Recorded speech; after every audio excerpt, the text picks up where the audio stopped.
No, sinceramente non sapevamo cosa aspettarci, soprattutto date le finali passate in cui non siamo riusciti a dare il nostro meglio. Però siamo contenti di come è andata e ci godiamo questa vittoria. Beh, certo era un obiettivo stagionale, soprattutto perché per molte di noi era l'ultima finale di giovanile e siamo contentissimi di esserci riuscite. Dopo 4 finali siamo contente.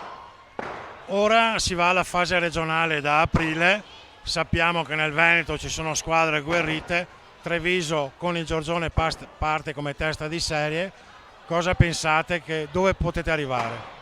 Beh, noi pensiamo volta per volta senza pensare più in là, diciamo. Cerchiamo di dare il nostro meglio partita per partita e poi quel che sarà sarà. Allora, l'obiettivo di oggi era finalmente vincere, dopo 3 finali, questa è la terza finale e ne avevamo assolutamente voglia, bisogno per tutto, per l'ambiente. Le ragazze sono anni che lavorano bene e se lo meritavano tutto.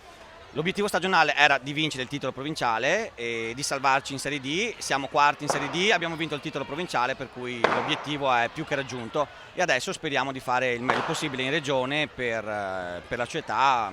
Siamo contentissimi comunque perché grande soddisfazione. Lavoro di anni, questo gruppo lavora da tanti anni e se lo meritava tutto, e tutta la società e me compreso.